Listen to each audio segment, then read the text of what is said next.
Welcome to episode 85 of the Create Your Vibrant Life podcast. Today we're talking about silence.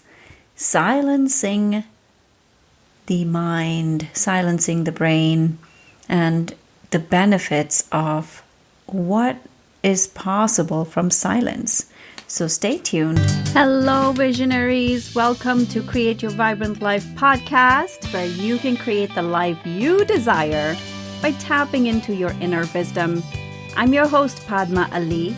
I'm widely known in the field of psychology to create long-lasting transformation. And now I'm here to help you create the life you desire using a combination of neuropsychology and ancient healing practices. This podcast is for you, evolved, overachieving leader who's ready to unlock your highest potential. I'm here to guide you through a process of self-discovery to be the creator of your destiny. And you can do all of that by just taking aligned actions, tapping into the power of your brain, your inner wisdom, and ancient practices. So stay tuned, folks. I am so delighted you are here. I love silence. I love just being in silence. And when you have two extroverted kids, silence is almost next to impossible. And it's one of the things I crave the most. And I'm going to do a whole episode on this. But I love float tanks. If you've never experienced a float tank, I would highly recommend it. It's basically an enclosed chamber, and it's filled with a little bit of water, and they put tons of salt in it, so you basically float. And you get in there, you turn off all noise, music, lights, everything. So it's like a sensory deprivation. You can call it sensory deprivation tank. Some people like the lights on. Some people like some music. I turn everything off. And for an hour, I am in complete silence. And it is the most rejuvenating, uplifting experience for me. And I've done many meditation courses where you have to be in silence for 3 days, 4 days. The longest I think I've done is 8 days. It is so powerful. You know, in my last episode, I mentioned this, like when if you've been with someone who talks a lot, how clearly do they listen? This is not a judgment, but most likely they're not listening, right? Because their brain is so active in talking that they can't listen. And that's exactly what happens to our mind, like our tapping into intuition when our brain is in constant over chatter. We can't listen.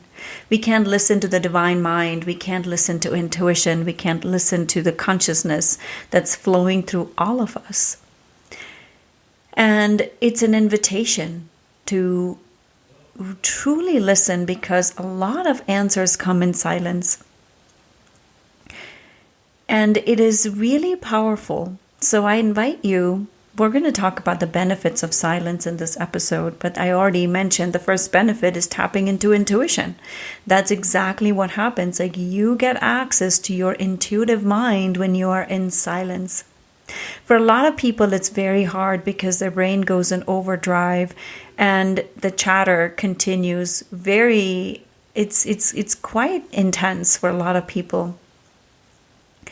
And what happens is that when you're used to beating yourself up, being hard on yourself, that's the first thing you hear when you are in silence. So what most people do is they say, okay, let me distract myself with the 1,000 things that are available to us to distract ourselves. Constant. Oh my God, there's so much to distract ourselves these days.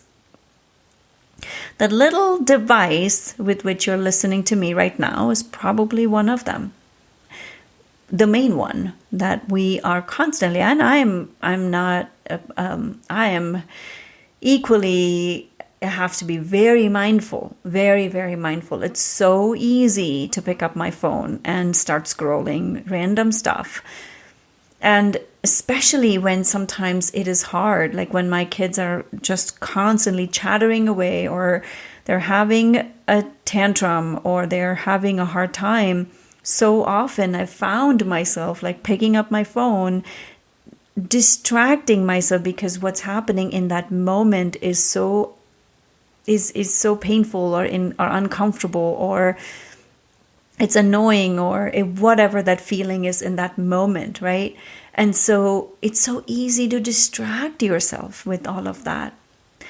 And in those moments, if you can lean into silence, if you can lean into just being, which is what silence is, it is really powerful when you can just stay, and you will realize that you come through it with such clarity and with so much compassion, not only for whatever is happening in your environment, but for yourself.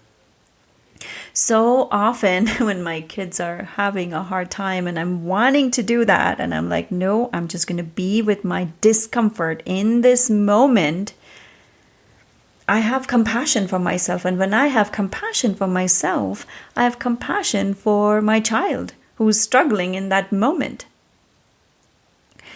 And that comes with silence. It is that little gap, right? That little tiny, tiny gap between feeling the discomfort, wanting to numb yourself or wanting to distract. That tiny space is the silence. It's very powerful. So I invite you. So this is the next takeaway for you. Next time you are uncomfortable somewhere and you're wanting to numb yourself or distract yourself or do something to take you away from that uncomfortable feeling, lean into it. Breathe. Pay attention to it and see what happens. You may have already heard me talk about this in other episodes. I'm very privileged to work with a shaman very closely.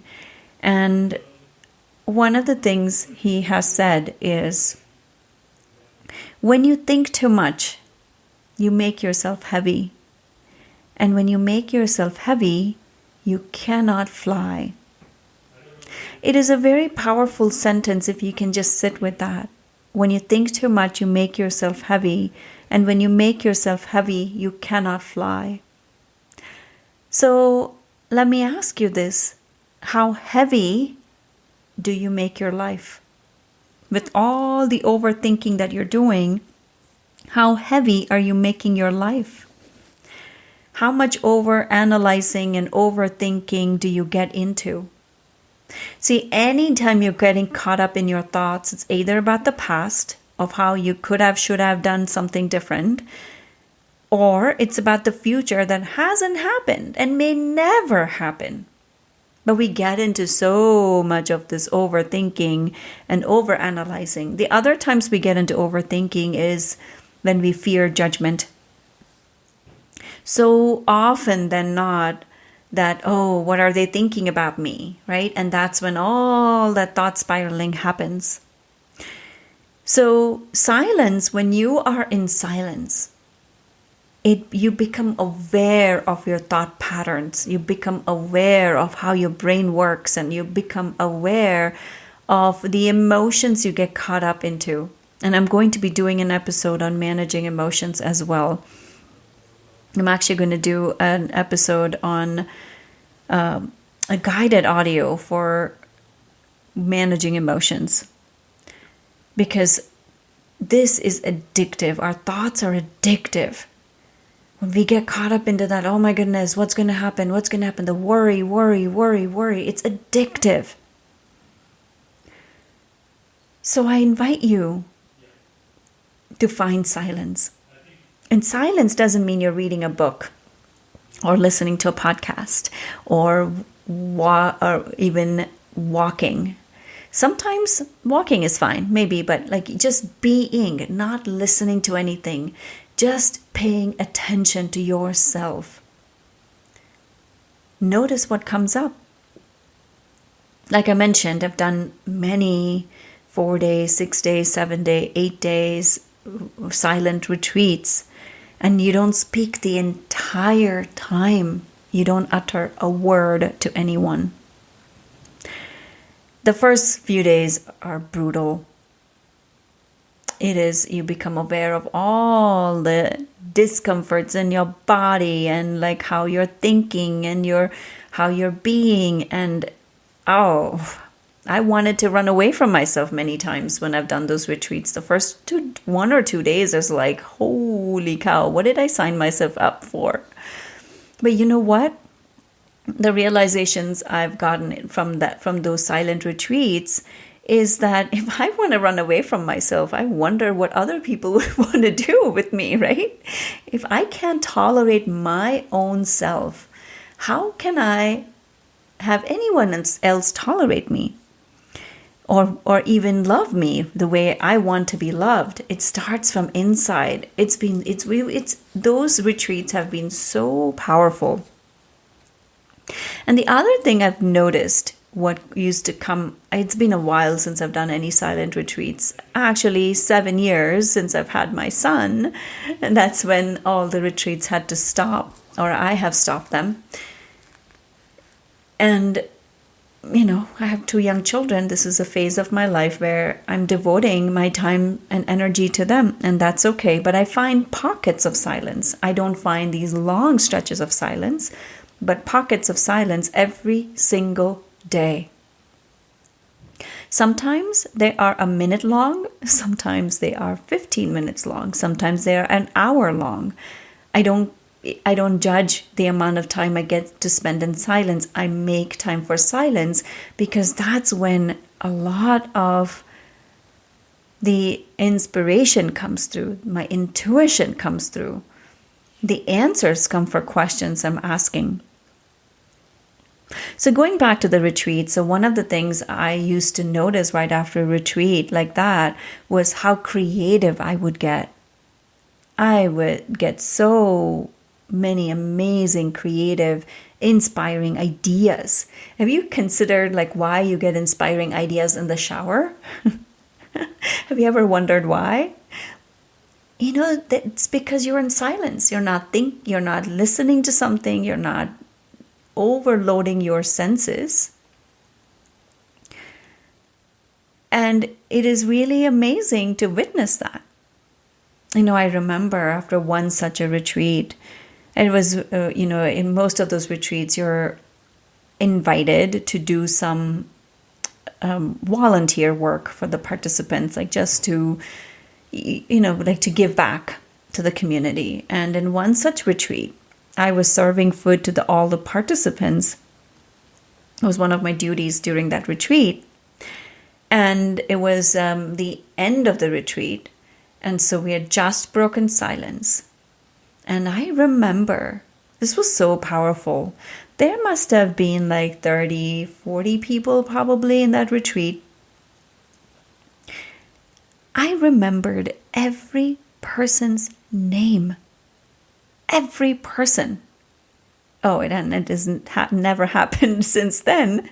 But right after that retreat, like right after we broke silence, we have spent like 4 days with these people. I remembered each and every person's name. I was blown away. I was like, what? And obviously, I don't remember any of those names right now. But that's the kind of clarity you get in silence. Everything feels clear, like your senses feel clear, your vision feels clear. It is amazing to experience that. If you have never done a silent retreat, I highly recommend it. You're not listening to things, you're not seeing things you're just being, you're not writing, you're not journaling, you're just sitting a lot of times. And in many of these retreats, sometimes it's guided, sometimes it's not. And you're just sitting with yourself.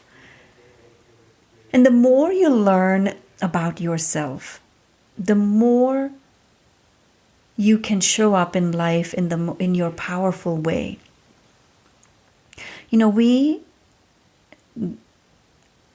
are, what you know about yourself is such a fraction of what you truly are.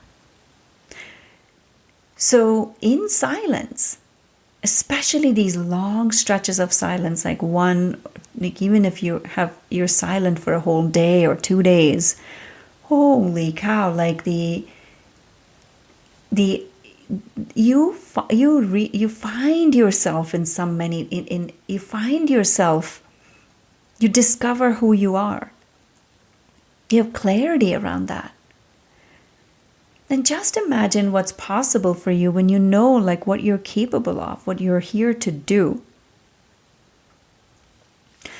And I really crave silence, which is why I love those float tanks. It was since COVID hit, I haven't had a chance to go back to those float tanks. And then I recently was like, I need to find one. And I found one and I went back to floating. Oh, I love that experience of just, because no one can find me, that's number one. If you're a parent, you know what I'm talking about. The moment mom disappears or a parent disappears, it's like, where are you? Where are you? Mom, mom, mom, mom. Oh my goodness.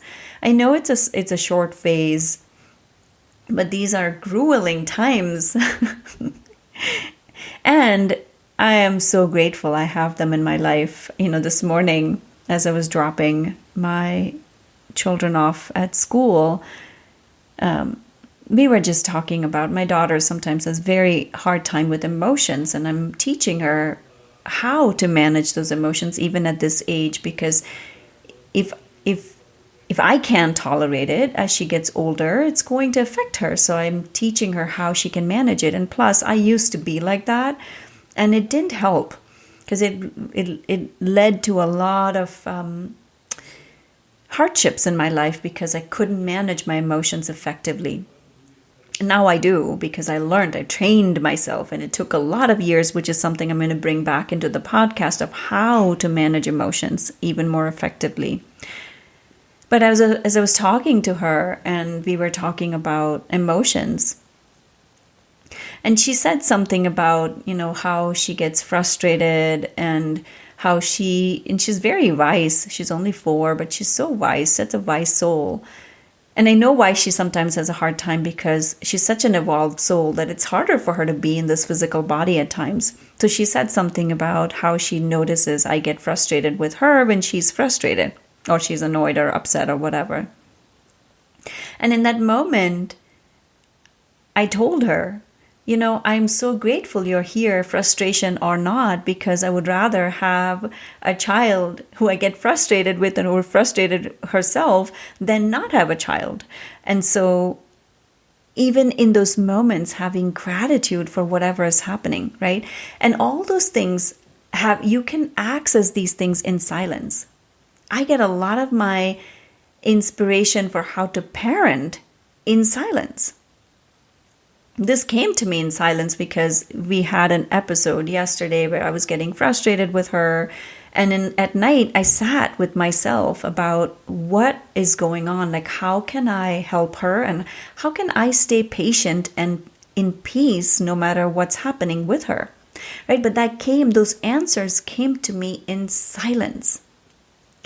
I was not meditating. I was just sitting and observing and watching and asking myself questions about what was going on for me? What was making me lose my patience? She's only 4. How can I support her and support myself in the process? The answer came in silence. And I was able to talk to her about it, and it is powerful when you can do those things. And I teach them, I tell them about silencing their brain. We sit sometimes just for 30 seconds in silence. But it is powerful, because if I don't teach them, how are they going to learn, right? And so their brain is so active. My children are extroverts to the core. And my husband and I often joke, I'm like, how are they born to us 2 introverts?